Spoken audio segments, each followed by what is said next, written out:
Boa tarde, pessoal.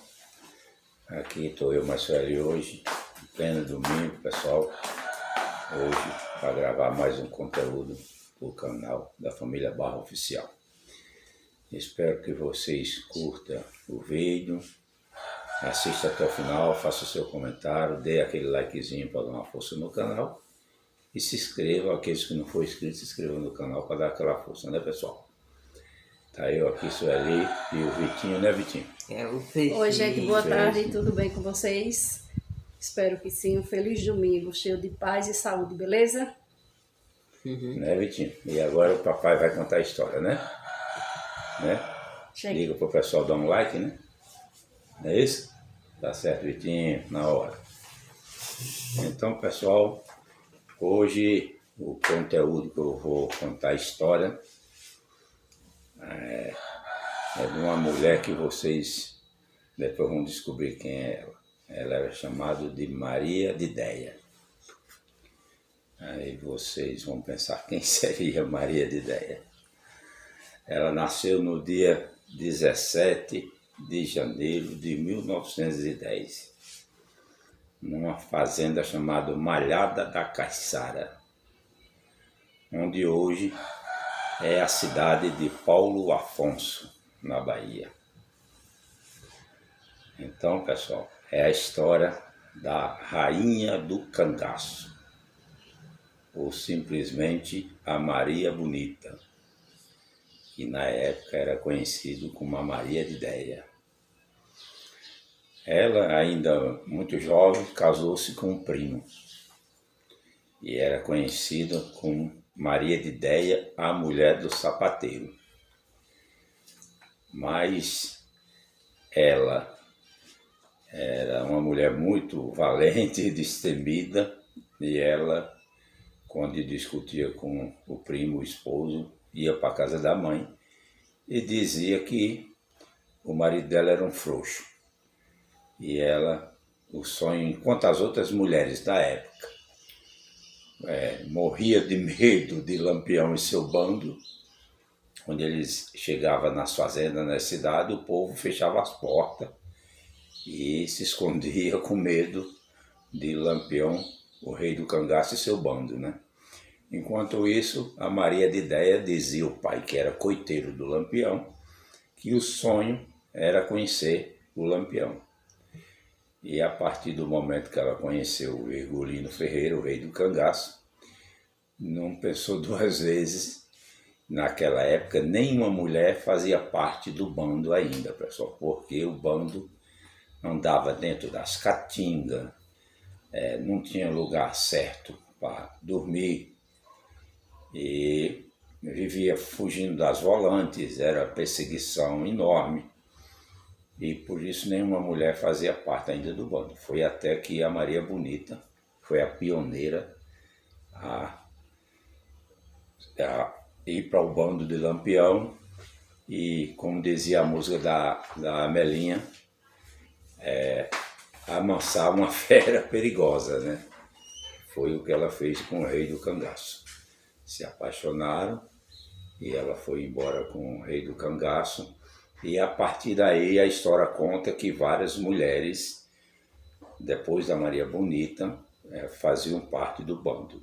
As mulheres como a Dadá, que era uma cangaceira muito temida, que era a esposa do Corisco Diabo Louro, como a esposa do Zé Baiano, que ele matou ela, que traiu pendurada pelos pés no sol quente, numa árvore, e várias outras cangaceiras que depois fazia parte do bando. Elas faziam parte mais do serviço doméstico, como tinha aqueles caras que era só ajudante para carregar os burros com mantimentos, com roupas, com algumas coisas domésticas, panelas, essas coisas, quando eles se hospedavam em alguma fazenda, em alguma caatinga.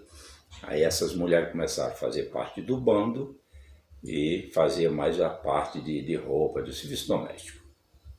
E a Maria Bonita era a grande líder e dizia que ela tinha, lógico, tratamento especial no meio do bando, pois ela era simplesmente a rainha do cangaço, a esposa do homem, né? do cangaceiro mais temido da história do sertão nordestino.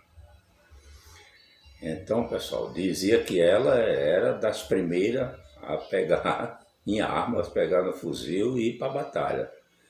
Era simplesmente quando ela era conhecida na época como a baixinha das pernas grossas. Foi dizer que era baixinha com 1,56 m de altura, mas muito bonita para a época, né? E fez amolecer o coração de pedra do rei do cangaço. Mas disse que ela era terrível. A história conta que um certo dia uma mulher se atreveu no Ceará dar uma paquerada no rei do cangaço e ela mandou cortar a língua.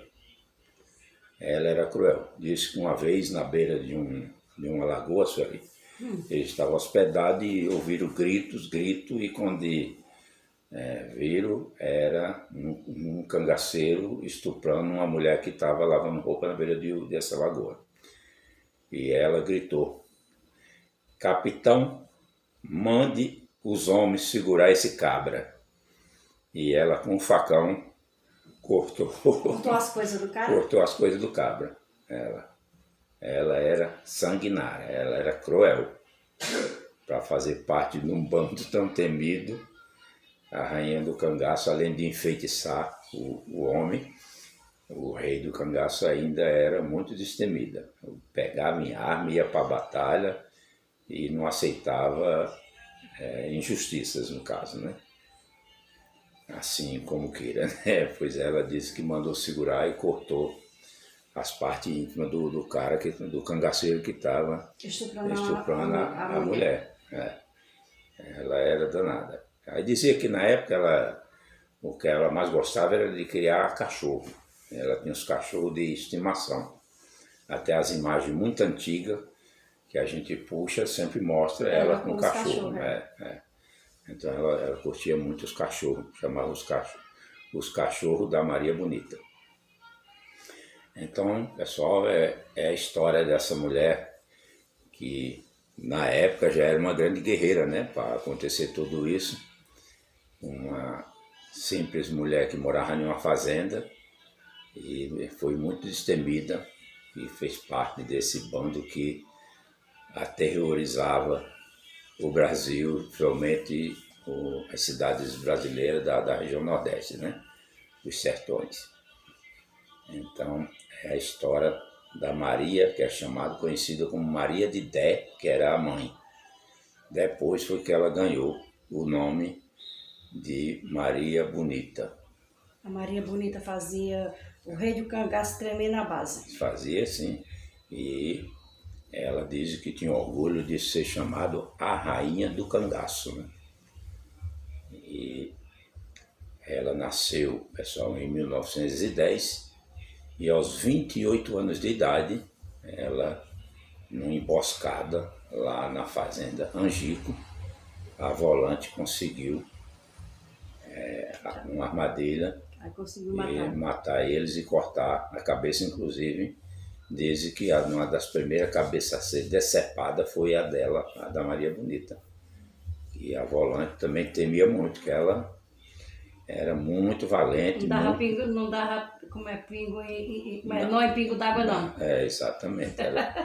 Era baixinha gigante, era terrível a mulher.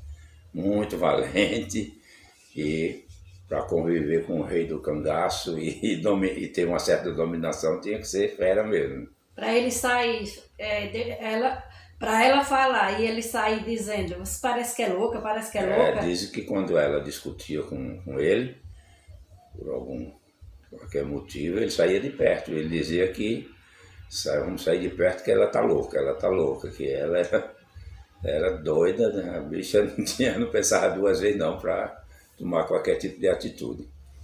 Então, é a história aí, pessoal, simplesmente da Maria Bonita, a maior cangaceira da história do cangaço brasileiro, chamado da rainha do cangaço, a esposa do Virgulino Ferreira.